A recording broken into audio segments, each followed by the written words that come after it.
what have I taken from the new journal that I carry forward with me in my life and my career. So for me, that's huge. I am still a journalist, and the other thing that I do is I teach writing and storytelling. Both of those two parts of my career, my identity, were very much formed by my time at the New Journal and my time taking Fred Strebeig's class. So like I said, as an undergrad, I knew that I wanted to be a writer, but I couldn't figure out how to go forward, right?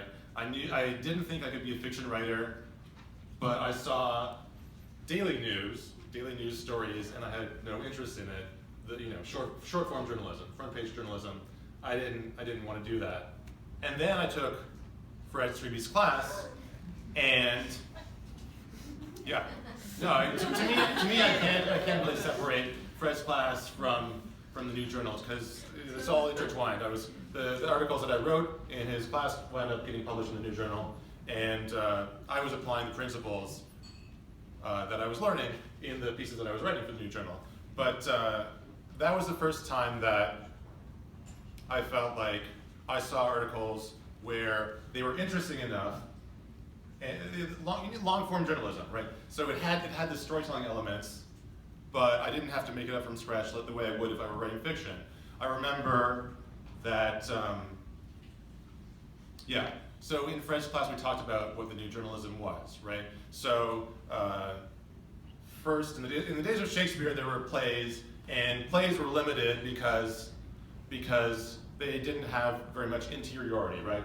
The great innovation of the novel was that you could go inside a character's mind and explain their thoughts and their feelings using interior monologue, right? And then the new journalism was an analogous disruption in nonfiction, right? You have traditional newspaper articles that report the facts, but then the great innovation of the new journalism was that you could take the techniques of the novel, techniques of fiction writing, and apply them to writing about real life, true stories. So I remember in Fred's class, we looked at Tom Wolfe. I think there was maybe it was an excerpt from Radical Chic, and Could have been the right stuff. Was it? Yeah. I remember it's something about Leonard Bernstein's dream, right? No. Okay. So that's what it was, right? And the opening scene was about the dream that he had the previous night, and it was going into his mind, and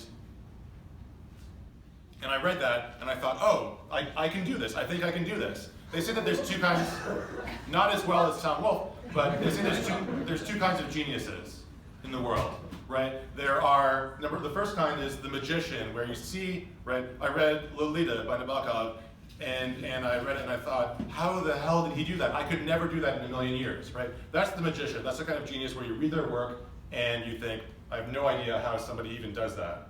And the other kind of genius is the ordinary genius, which is somebody whose brain works the same way that your brain works, who thinks the same way that you do, but just much, much better.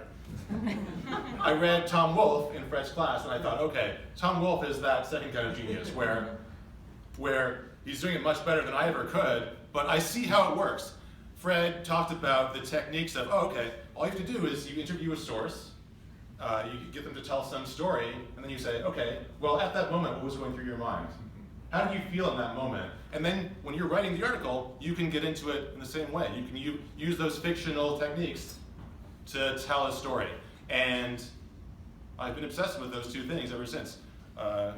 Writing, journalism, covering the world, using storytelling techniques. Tina, did you?